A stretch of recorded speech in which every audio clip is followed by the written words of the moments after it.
아름다운 4월의 첫째 주일 여러분을 만나 뵙게 되어 대단히 반갑습니다. 감사합니다. 우리 앞뒤 옆분들 보시면서 잘 오셨습니다. 은혜로 충만합시다. 인사하겠습니다. 네, 반갑습니다. 잘 오셨습니다. 오늘 처음 오신 분들도 계시고 또 오랜만에 오신 분들도 계신데 처음 오신 분들은 조금 낯설 수 있거든요. 예배 형식이나 아니면 왜 징을 치지? 왜 이런 모르는 노래를 하지 하실 수 있는데 그 모든 것을 통해서 하나님께서 말씀하시고 또 은혜 내려주시는 귀한 예배 되길 간절히 축복합니다.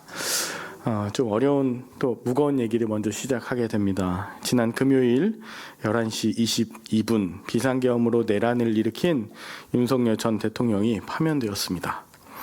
헌법을 수호하며 국민을 위해 일해야 할 대통령이 자신의 판단과 의지를 실현시키기 위해 비상계엄을 선포하는 것은 우리나라 헌법 정신에 맞지 않을 뿐 아니라 국민의 신뢰를 배반한 것이라고 헌법재판소 소장 통해서 낭독이 되었고 8대0 전원 일치된 인용으로 파면되었습니다. 이제 추운 겨울 또 봄이 오기까지 알게 모르게 여러분 기도하셨고 또 광장에서 함께 목소리를 높이며 민주주의의 회복을 위해서 함께 힘써주신 모든 국민들 또 우리 성도님들께 다시 한번 감사와 또 다시 감사의 인사를 드립니다. 분열과 혼란으로 가득한 우리나라 또 교계입니다. 부활절 예배를 어디서 누구와 함께 드리냐, 연합기관들도 대부분 혼란스럽고 깨지고 있습니다.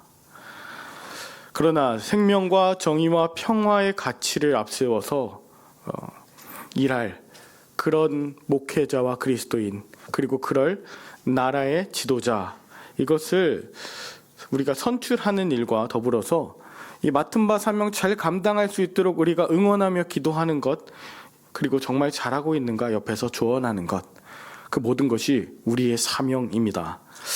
오늘 우리도 예배 후에 우리 교회의 장로 선출을 위한 공동회를 하고자 합니다. 내 뜻과 탐욕을 이루어 줄 그런 사람이 아니라 하나님 나라를 일구어 갈, 하나님을 사랑하고 하나님께 쓰임받는, 또 성도들을 사랑하고 성도들을 귀히 여기며 이 땅 가운데 하나님 나라를 함께 일구어 갈 그런 장로님이 선출될 수 있도록 여러분 함께 기도해 주시기 바랍니다. 자, 이제 지난주에는요 우리가 사도행전 3장을 통해서 나면서부터 안진뱅이였던 한 사람, 미문에서 구걸하던 그 사람을 베드로와 요한이 일으키는 그 장면을 여러분 함께 살펴보았었습니다. 안진뱅이가 베드로를 주목해서 그의 능력으로 일어난 것이 아니라 베드로가 또 베드로 안에 계신 그 예수님께서 먼저 그를 주목하고 그의 손을 붙들어 예수님의 능력으로 일어나게 되었습니다. 자, 오늘은 사도행전 4장을 통해서 예수 그리스도의 이름으로 라는 주제로 그 안진뱅이가 일어난 이후에 그 사도와 이 안진뱅이에게 어떠한 일이 있었는지에 대해서 함께 세 가지로 살펴보길 원합니다.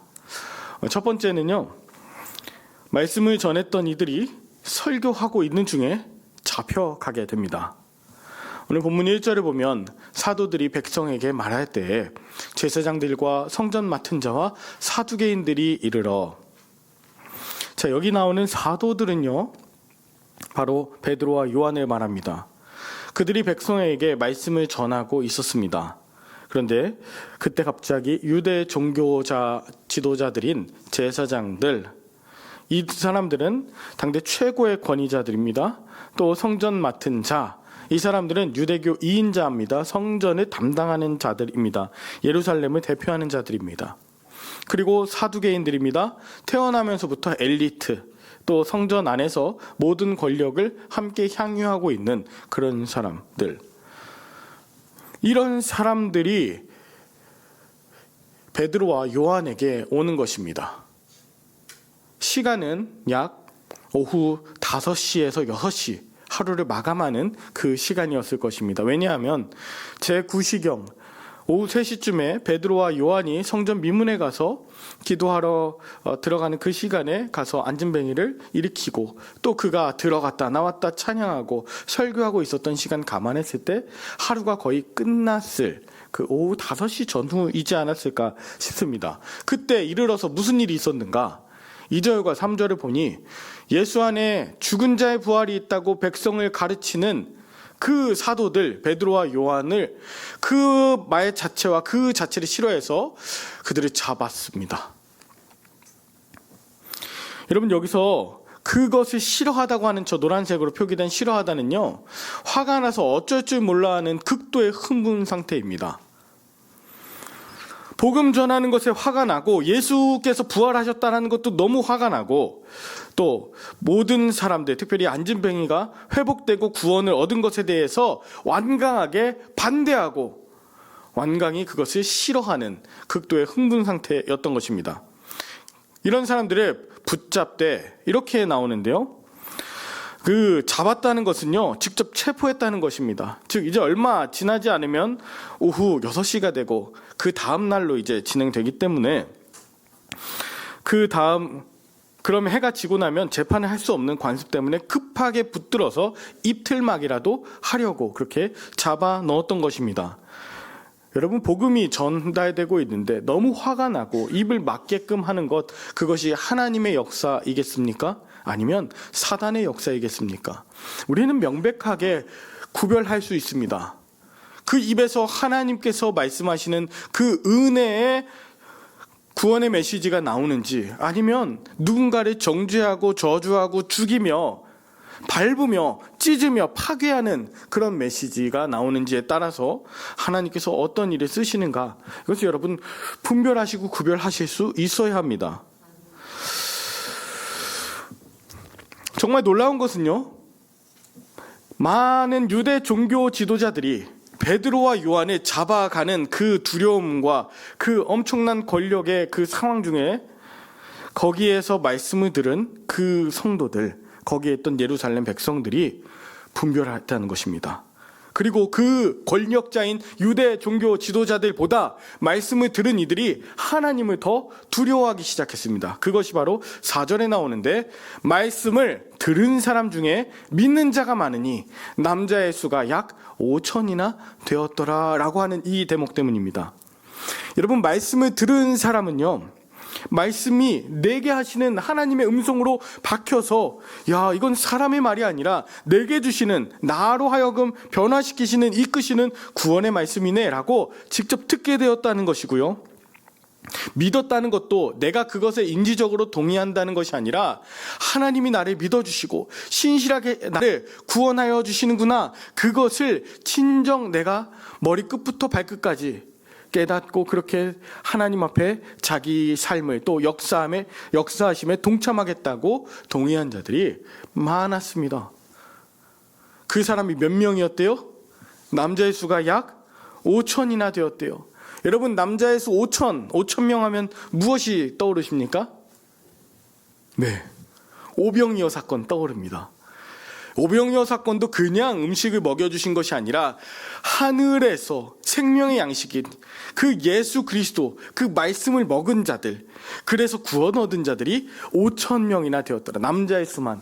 오늘 본문에도 사도들을 통해서 하늘에서 내려주시는 생명의 양식이신 말씀을 먹은 자들이 그래서 구원의 감격을 얻고 영적인 허기가 아니라 그 영적인 허기를 가졌던 이 많은 사람들이 하나님 믿는 그 믿음으로 충만해진 그 사건이 오늘 이 본문 안에 동시에 이루어졌던 것입니다.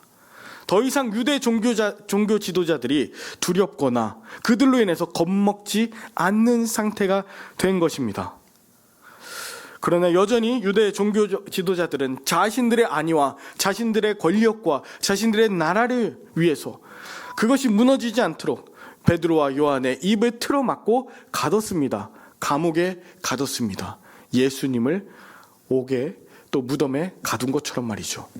그들이 할 수 있는 유일한 방법은 그런 것입니다. 그런데 두 번째 우리가 살펴볼 것은 무슨 권세와 누구의 이름으로 하였느냐 질문하는 것입니다. 이튿날 관리들과 장로들과 서기관들이 예루살렘에 모였는데 대제사장 안나스와 가야바와 요한과 알렉산더와 및 대제사장의 문종이 다 참여하여. 여러분, 이튿날 관리들과 장로들, 서기관들이 예루살렘에 다 모였다고 하는 것은, 이것은 산헤드린 공회라고 하는 이스라엘 최고의 그 의결을 하는 회의로 소집된 것입니다. 대제사장들이 이 두 사도를 한 자리에 모아서 많은 사람들이 모여서 묻습니다.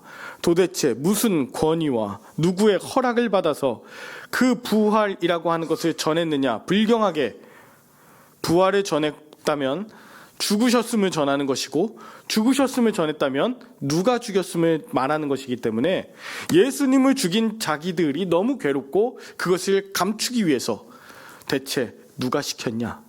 그 이름을 대라. 누구의 권위냐? 스파이를 잡아서 우리가 처단하리라. 이런 어마어마한 이야기들, 그 분위기를 지금 만들고 있는 것입니다. 엄히 신문하는 것입니다.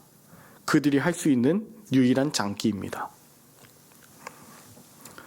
당시 대제사장이라고 하는 사람들은 유대 최고의 권력자, 서열 1위입니다. 그런데 우리가 방금 읽었던 그 본문 중에서 아주 그 익숙한 이름 보이지 않습니까? 저기 대제사장 안나스와 가야바라고 하는 사람. 이 사람들이 누구죠? 누구를 심판할 때 옆에서 신문했던 사람이죠? 예수님을 잡아서 심판했던 자가 바로 안나스와 가야바입니다. 당시 대제사장은 한 명입니다. 당시 가야바라고 하는 사람이 대제사장이었습니다. 안나스는 그의 장인이었습니다. 그리고 오늘날로 따지면 은퇴 혹은 원로 혹은 증경, 그런 대제사장인데 여전히 이런 실세, 여전히 이런 모든 일에 권력을 행사하는 것입니다. 왜 이들은 은퇴하면서까지 이렇게 모여서 영향력을 과시하면서 죽을 때까지 그들의 일을 하려고 하는 것일까요? 당시 대제사장은 그 어떤 레위인이 아니라 로마의 황제가 임명하는 그런 임명제였습니다. 대제사장이 되기 위해서 레위인이 중요한 것이 아니고 얼마나 로마에 잘 충성하는가, 그리고 많이 로비하는가가 중요한 것이었습니다. 그래서 대제사장이 되기 위해 많은 돈을 그 국가에 바치고 분봉왕에게 바치며 로비하고, 대제사장이 된 이후에는 그렇게 바쳤던 것에 본전을 되찾기 위해서 백성들의 고열을 짜내고 성전세를 받으며 장사했던 것입니다. 대표적인 것이 여러분들이 가장 잘 알고 계시는 성전에서 돈 바꾸고 그렇게 짐승을 팔았던 것, 그것을 통해서 자기가 바쳤던 것에 본전을 되찾는 이런 일들을 했던 것입니다. 그러니까 처음부터 대제사장이 되려고 했던 것은 하나님 나라를 일궈가고 하나님께 쓰임 받으려고 했던 것이 아니라 자기의 성공, 자신의 자신의 권력을 위한 것이었고, 그 이후에도 자신의 것을 되찾기 위한 그런 종교 사업가의 그 이상 그 이하도 아니었다. 이런 사람 옆에는 그것을 동경하는, 그 썩은 권력을 동경하는 자들만 모일 수밖에 없고, 그런 지도자가 종교 지도자라니 모든 백성들도 그저 돈 몇 푼을 적선하면서 그것으로 인해서 내 할 일을 다 했다, 하나님 나라에 동참했다, 나는 구원받았다 라고 착각하는 종교인들만 가득하게 된 것이죠. 거대한 시스템입니다. 그런데 예수님께서는 오로지 하나님 나라를 위해서 자신의 가진 모든 것, 그것을 다 나누시고 구원 사역을 펼치시고 가르치시고 고치시는 이들의 주저함이 없으셨습니다. 이런 일들을 통해서 하나하나 말씀하시는 것들이 백성들의 마음 가운데 박힐 때 유대 종교 지도자들은 아주 눈의 가시처럼 예수님을 보았겠죠. 우리가 만든 이 종교 시스템을 허물라고 하다니. 그래서 예수님을 십자가에 못 박아 죽였습니다.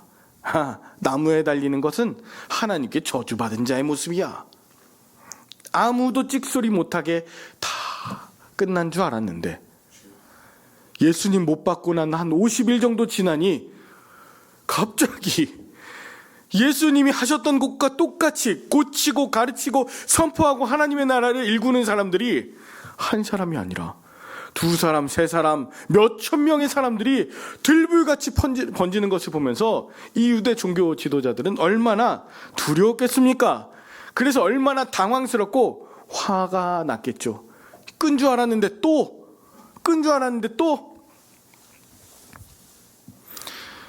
그래서 유대 종교 지도자들은 묻는 것입니다. 너희 우두머리가 누구냐? 무슨 권세와 누구의 이름으로 이 일들을 하느냐? 정말 궁금해서가 아니었습니다. 내가 너희들의 우두머리인데, 내가 너희들의 왕인데 감히 누가 내 허락 없이 나를 화나게 만들어? 라고 하는 겁박이었습니다. 그런데 이런 분위기에 베드로가 이렇게 대답합니다. 이에 베드로가 성령이 충만하여 이르되 백성의 관리들과 장로들아, 만일 병자에게 행한 착한 일에 대하여 이 사람이 어떻게 구원을 받았느냐고 오늘 우리에게 질문한다면 너희와 모든 이스라엘 백성들은 알아라. 너희가 십자가에 못 박고 하나님이 죽은 자 가운데서 살리신 나사렛 예수 그리스도의 이름으로 이 사람이 건강하게 되어 너희 앞에 섰느니라. 즉 예수 그리스도의 이름이다. 너희가 죽인 줄 알았던 그 이름이 다시 부활해서 우리 안에서 역사하신다. 이것을 굉장히 담대하게 알아라 라고 선포하고 있는 것이에요. 이전에 가야바의 뜰에 들어갔다가 여종을 보고서 쫄아 있었던 그 베드로가 아닙니다. 가야바 앞에서 떨지 않습니다. 더 담대합니다. 그렇게 됐던 이유를 아까 8절에 제가 노란색으로 표기해 놨는데 바로 성령이 충만했기 때문이었어요. 성령이 충만했기 때문에 베드로가 담대할 수 있었던 것, 그리고 이전과 후로 하나님의 말씀을 인용해서 그렇게 전할 수 있었던 것, 살려낼 수 있었던 것, 예수 그리스도 이름으로 그렇게 일으킬 수 있었던 모든 것이 바로 성령의 충만함 때문이었는데, 자, 마태복음 10장 19절에서 20절에 보니 예수님이 이렇게 말씀하십니다. 너희를 넘겨줄 때 어떻게 또는 무엇을 말할까 염려하지 말아라. 그때 너희에게 할 말을 주시리니 말하는 이는 너희가 아니라 너희 속에서 말씀하시는 이 곧 너희 아버지의 성령이시니라. 예수님이 말씀하셨어요. 잡혀갈 거야. 그러나 성령께서 말씀하게 하실 거야. 베드로는 그것을 실현하고 있습니다. 그것을 체험하고 있습니다. 도망가거나 순응하거나 도피해버리지 않았습니다. 그들의 권력에 그저 수그리지 않았습니다. 성령에게 충만해서 예수 그리스도의 능력으로 성령으로 충만해서 그가 너희에게 가르치시고 내가 너희에게 말할 모든 것을 생각나게 하시는 성령 충만함의 사건이 이 본문 가운데 이루어지고 있습니다. 그리고 후에 그는 권세자들에게 위협과 배척당한 그 모든 것에 대해서 결코 후회하거나 절망하지 않습니다. 베드로 전서 2장 19절에 20절에 이렇게 말합니다. 부당하게 고난을 받아도 하나님을 생각함으로 슬픔을 참으면 이는 아름다우나 죄가 있어 매를 맞고 참으면 무슨 칭찬이 있으리요. 그러나 선을 행함으로 고난을 받고 참으면 이는 하나님 앞에 아름다우니라. 아멘. 성령이 아니면 고난을 아름다운 일, 하나님이 하시는 일이라고 그렇게 받아들이고 고백할 수 없지만 오늘 베드로는 성령 충만했습니다. 그리고 예수의 이름을 선포했습니다. 여러분, 우리가 성령 충만하다는 것은 그 어떤 신비적인 은사적인 그런 현상이 아니라 일상의 언어, 그것이 바뀌어진 다른 언어가 되는 것이라고 그렇게 계속 강조했습니다. 일상에서도 그 입술을 붙들어 주시고 예수님께서 말씀하시고 인도하시는 그 놀라운 일, 성령의 충만함, 저와 여러분들의 오늘 주시는 구원의 능력이 되시기에 축복합니다. 마지막, 버린 돌이 머릿돌이 되다라는 이야기를 베드로를 통해서 선포했습니다. 베드로는 계속해서 담대하게 이야기합니다. 예수님이 너희 건축자들이 버린 돌인데 이제 집 모퉁이의 머릿돌이 되게 하셨다고.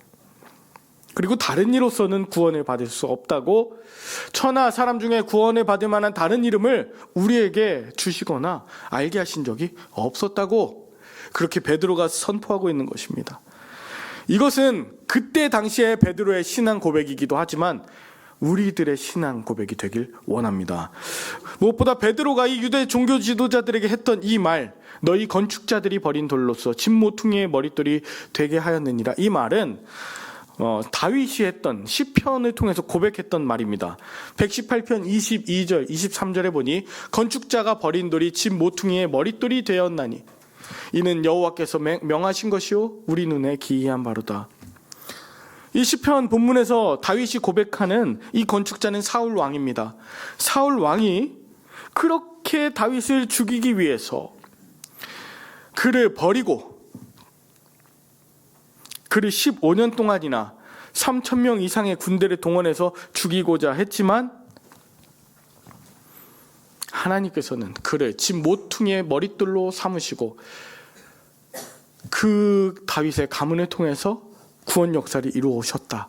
그의 언약을 신실하게 이루셨다. 이 말씀을 베드로가 기억해서 똑같이 선포하는 것입니다. 여호와께서 행하셨는데 그것이 바로 이 일이었어. 그리고 예수님도 말씀하신 적이 있습니다. 성경에 건축자들이 버린 돌이 모퉁이의 머릿돌이 되었나니 이것은 주로 말미암아 된 것이요 우리 눈에 기이하도다 함을 읽어본 일이 없느냐라고 예수님이 유대 종교 지도자들에게 이미 말씀하신 바가 있습니다. 여기에서 예수님 말씀하시는 건축자들은 유대 종교 지도자들이고 그들이 버린 돌은 예수님이십니다. 예수님 자신을 가르치시는 거예요. 즉 유대 종교 지도자들은 자신들이 유대교를 또 하나님의 나라를 건축할 수 있는 건축의 전문가라고 자부했고 그것을 감독하고 지시할 뿐 아니라 나중에는 자기들이 친히 모퉁이 돌이 또 머릿돌이 되어서 자신이 스스로 하나님의 자리에 앉아버린 자들입니다. 여러분, 그러나 그 어떤 경우에도 사람은 모퉁이의 머릿돌이 될 수 없을 뿐 아니라 성전의 건축자가 될 수 없습니다. 자신의 인생을 제대로 건축할 수도 없는 그 허망하고 그 나약한 인간이 어떻게 건축자가 되며 또 모퉁이의 머릿돌이 될 수 있겠습니까?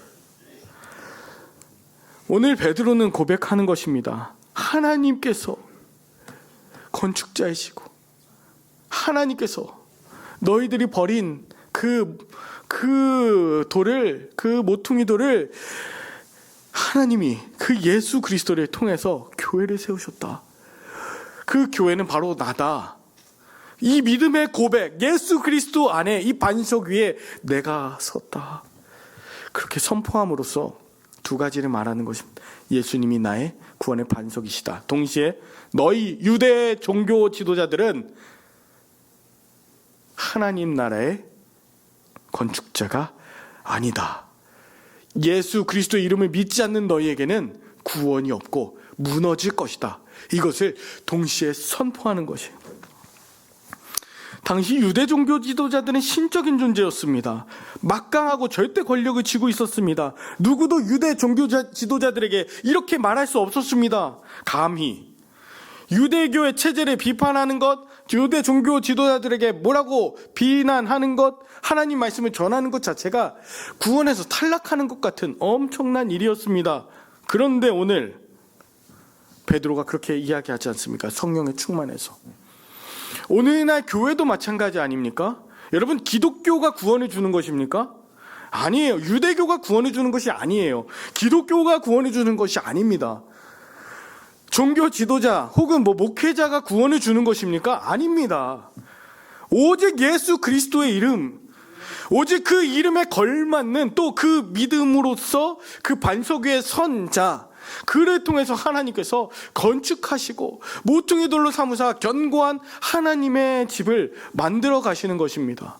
어떤 자들은요, 자신이 다니는 교회, 그 교파에만, 그 교리에 구원이 있다고 착각합니다. 그 목사님의 말씀을 들을 때만 구원이 있다라고 착각하기도 해요. 이게 이단이고 사입입니다. 오직 예수 그리스도를 믿고 선포하며 그렇게 살아가기로 결단한 그런 제자들, 그 이름에 걸맞게 살며 증명해내는 그 예수님의 제자들, 그런 성도들 덕분에 구원이 임합니다. 오직 예수님이 아니면, 여러분, 예수님 믿는 것이 아니면 그건 기독교가 아닙니다. 아주 기초적인 거예요. 요즘에 하나님의 교회 많더라고요. 질문하는 것이 이것입니다. 야, 하나님, 예수님이 3년 공생을 했지만 3년으로 부족해. 다윗의 그 구원을 이루기 위해서는 40년을 채워야 되는데 예수님 3년 사역하셨고 남은 37년을 채운 자가 누군지 알아? 그게 성령 안상홍 하나님이야. 그래서 하나님의 교회, 근데 안상홍 그 씨는 죽었어요. 그래서 그 뒤를 이어서 장기일자라고, 이렇게 장기일자라고 하면 어머, 그분의 거룩한 이름을 어찌 감히 입술에 댑니까? 라고 해요. 하나님의 교회예요. 그게 예수 그리스도가 아니라, 그는, 예수님은 어떻게 보면 실패자고 그것을 완성한 사람이 따로 있어요. 교주가 하나님 말씀을 전해주시고 이것을 선포한 사도들이 있는데 그것을 봉인해놓고 그것이 아니래. 이것을 제대로 해석해주는 그 선생님이 있대. 이긴 자가 있대. 거기에 가야 구원이 있대. 신천지입니다. 여러분, 예수 그리스도냐 아니냐, 예수가 그리스도 아니냐, 이것 하나 가지고 여러분 이단이냐 사입이냐 이것이 분별돼요. 예수 그리스도 그 이름 팔아먹는 것이 아니라 그 이름에 걸맞는 우리 교단, 또 우리가 함께 신앙으로 고백하는 정의와 생명 그리고 평화의 이름이신 그 예수님을 따라 사느냐, 그 이름에 걸맞게 사느냐, 이것이 우리 신앙의 가장 중요한 반석이 되는 줄 믿습니다. 여러분, 오늘은 장로 선출을 위한 공동회가 있는 날입니다. 우리 교회의 머릿돌은 예수 그리스도이십니다. 우리 교회 건축자도, 우리 삶의 인생의 인도자도 예수 그리스도이십니다. 장로로 선출되신 분도 오직 예수 그리스도를 따르시고 예수 그리스도의 그 가르치심과 그 말씀을 힘입어 그렇게 살아가고 교회를 교회답게 하고 성도들을 성도답게 하는 그런 귀한 인물로 주님께서 성령 충만한 일로 예비하신 줄 믿습니다. 이 일에 동참하실 분이어야 됩니다. 저를 돕는 자가 아닙니다. 이 시스템을 유지시켜줄 자가 아니라, 여러분, 스스로 부족하다고, 두렵다고, 막막하다고 생각하지 마십시오. 성령 충만함과 예수 그리스도의 이름을 붙드십시오.